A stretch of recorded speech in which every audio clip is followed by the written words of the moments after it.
नमस्कार, आप सभी का डीजी स्कूल में स्वागत है।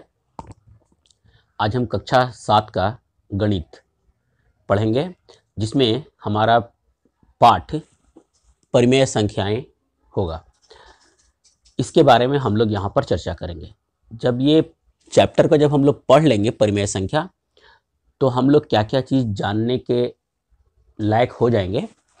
तो हम लोग ये जान पाएंगे कि धनात्मक ऋणात्मक परिमेय संख्या कौन कौन होता है, किसे कहते हैं, संख्या रेखा पर परिमेय संख्या को निरूपित कैसे करते हैं, परिमेय संख्या की तुलना कैसे करते हैं, और परिमेय संख्या की संक्रियाएं मतलब जोड़ घटाव गुना भाग ये हम लोग कैसे करते हैं, योज्य एवं गुणात्मक प्रतिलोम क्या होता है, इसके बारे में हम लोग जान पाएंगे।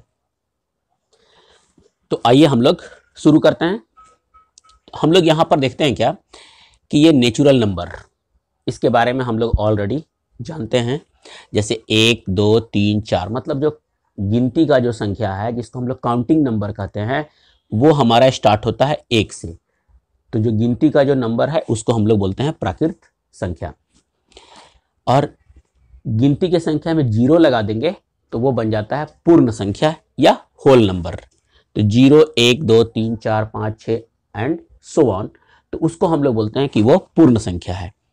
इसके बाद हम लोग देखें, एक नंबर हम लोग और जानते हैं जिसका नाम है पूर्णांक। मतलब ऋणात्मक संख्या, धनात्मक संख्या और 0 यदि हम लोग उसको मिला देते हैं तो वो बन जाता है मेरा पूर्णांक। जैसे -2 -1 0 1 2 3, तो इसको हम लोग बोलते हैं पूर्णांक और इंग्लिश में बोलते हैं इंटीजर्स। और एक और हम लोग पढ़े हैं भिन्न के रूप में, अंश और हर के रूप में जाना जाता है 1/2 2/3 3/4। तो ये वाले को हम लोग बोलते हैं भिन्न या फ्रैक्शन। यहाँ हमारे बोर्ड पे ये लिखा हुआ है नंबर -1/2 1/2 0 1/2 और इसी तरह से और भी नंबर होगा। इस नंबर के समूह को क्या कहते हैं या इस नंबर को क्या कहते हैं? तो इस नंबर को हम लोग, इसी को बोलते हैं हम लोग परिमेय संख्या। इसको हम लोग इंग्लिश में बोलते हैं रेशनल नंबर।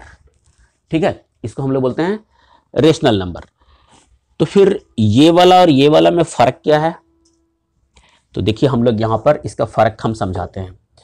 जब ये लिखा हुआ है, जब ये भिन्न है,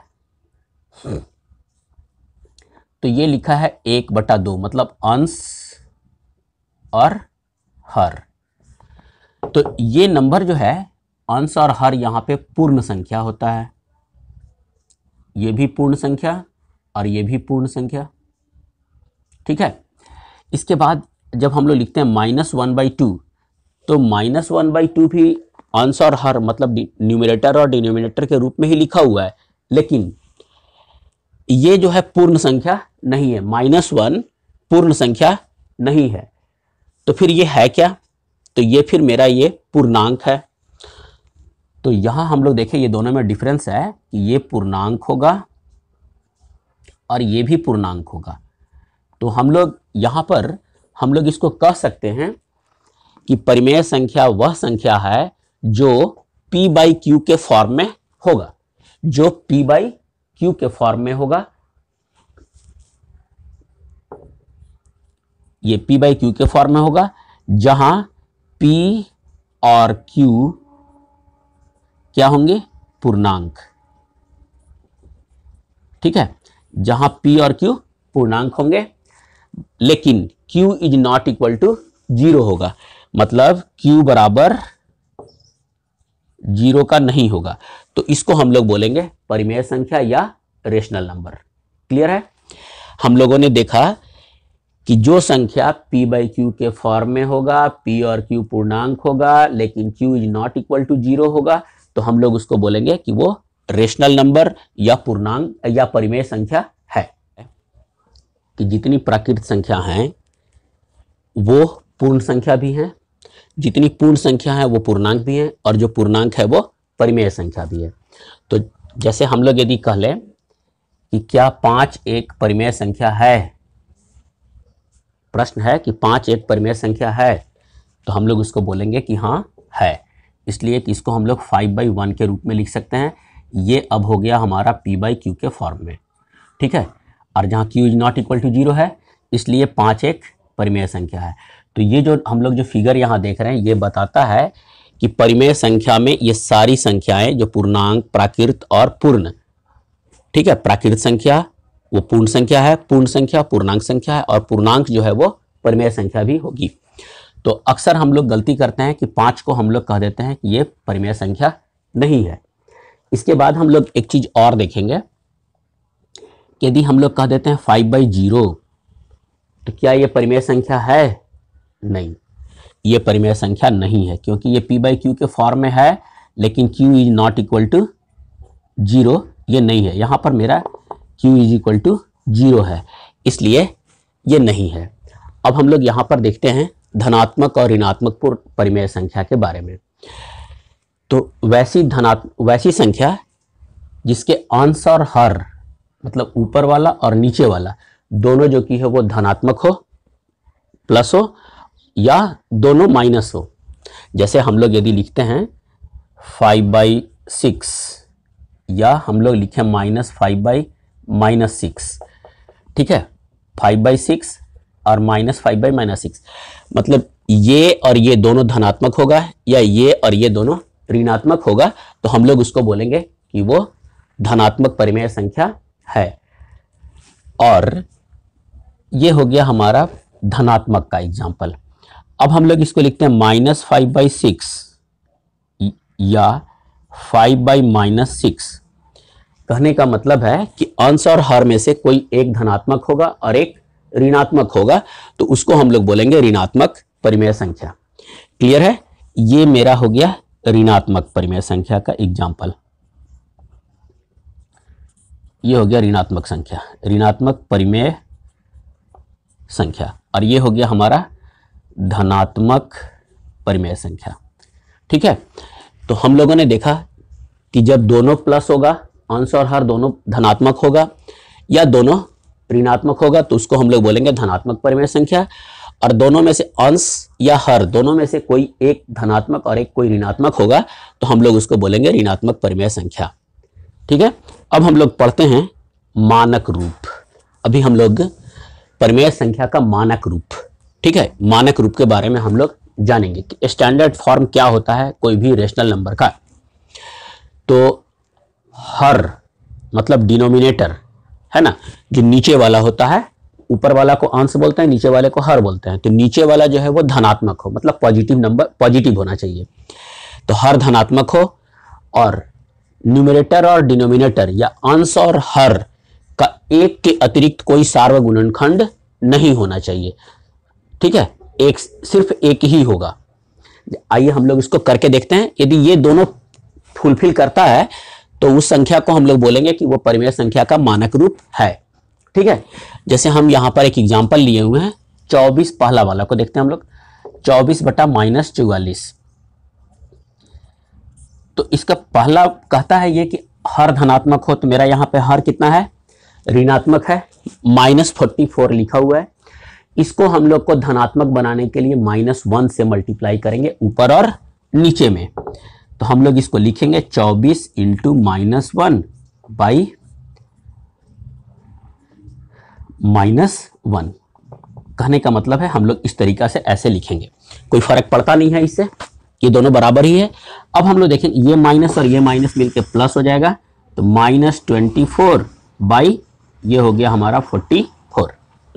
हर को धनात्मक करने के लिए -1 से ऊपर नीचे मल्टीप्लाई कर दिए हम लोग। तो हम लोग यहां पर देखें क्या कि ये हो गया -24 और ये हो गया +44। तो पहला वाला तो फुलफिल हो गया मेरा। अब दूसरा देखेंगे, अंश और हर का एक के अतिरिक्त कोई सार्वगुणनखंड नहीं होना चाहिए। तो इसके लिए हम लोग क्या करेंगे, 24 और 44 का मौसा ले लेंगे हम लोग। 24 और 44 का मौसा मतलब HCF, ये निकालेंगे हम लोग। तो 24 और 44 को यदि हम लोग कर लेंगे, तो ये आ जाएगा, ऐसे निकालते हैं हम लोग 1, ठीक है।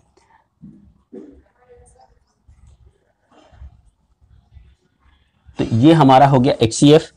तो कितना हो गया? HCF बराबर हो गया 4। ठीक है, तो अब हम लोग यहां पर देखें कि HCF निकालने के बाद क्या करेंगे, अंश को और हर को दोनों को 4 से डिवाइड कर देंगे हम लोग। क्लियर है? तो अब हम लोग करते हैं, ये लिखेंगे -24/44 बराबर 24 डिवाइडेड बाई 4 और 44 डिवाइडेड बाई 4। इसको करेंगे तो ये हो जाएगा -6 और ये हो जाएगा 11। अब हम लोग यहां पर देखेंगे क्या कि इसमें कोई भी एक के अलावा कोई सार्वगुणनखंड दूसरा नहीं होगा। तो वैसी स्थिति में हम इसको बोलेंगे कि ये इसका स्टैंडर्ड फॉर्म है, यह इसका मानक रूप है। किसका? ये जो था मेरा क्वेश्चन था 24/-44 का, ये स्टैंडर्ड फॉर्म है, मानक रूप यही है। अब हम लोग इसका दूसरा एग्जांपल लेते हैं, -33/17। हम लोग यहां पर देखते हैं -33/77 है। ठीक है, यदि हम लोग इसको करेंगे तो पहला वाला बोलता है हर धनात्मक हो, तो यहां पे मेरा ये हर जो है अंश में माइनस है, हर में माइनस नहीं है, तो हमको पहला वाला केस तो करने का जरूरत तो है नहीं, ये मेरा पहला फुलफिल कर रहा है। अब हम लोग क्या करेंगे, 33 और 77 का दूसरा देखेंगे हम लोग, तो 33 और 77 का हम लोग HCF निकालेंगे, ये मौस, तो ये कितना हो जाएगा, ये हो जाएगा हमारा 11। ठीक है, ये आप लोग निकाल लीजिएगा। तो अब जब ये हो गया 11, तो हम लोग क्या करेंगे, इसको भागा दे देंगे ना, डिवाइड करेंगे, -33/77। ठीक है, ऊपर में 11 से और नीचे में भी 11 से डिवाइड करेंगे, तो ये हो जाएगा -3 और ये हो जाएगा 7। तो -3/7 जो है ये इसका मानक रूप हुआ। क्लियर है? उसी तरीका से हम लोग 45/30 का भी निकाल लेंगे। ठीक है, 45/30 का भी निकालते हैं, हम लोग इसको देख लेते हैं। 45/30, तो पहला वाला तो फुलफिल कर रहा है कि ये हर धनात्मक है, कुछ मैंने माइनस साइन नहीं है यहाँ पे, तो प्लस है। फिर हम लोग अब अंश और हर लेंगे, तो हम लोग पहले 45 तथा 30 का मौस, ये हो जाएगा हमारा 15। ठीक है, इसका HCF हो गया 15। अब हम लोग 15 से ऊपर नीचे दोनों में डिवाइड करेंगे हम लोग, तो हम लोग इसको लिखते हैं 45/30,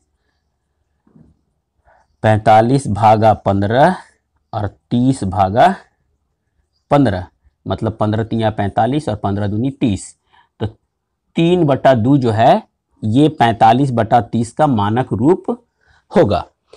इसके बाद ये यहां तक तो शायद आप लोगों को समझ में आया होगा, और इसके आगे का अगले वीडियो में हम लोग देखेंगे। ठीक है, इसलिए कि ये वीडियो थोड़ा लंबा होते जा रहा है, इसलिए हम इसको इतना ही पे रोकते हैं। और यदि आपको समझ में आ गया होगा तो लाइक जरूर कर दीजिएगा और कमेंट जरूर कीजिएगा। तो आपको पूरा वीडियो देखने के लिए बहुत बहुत धन्यवाद।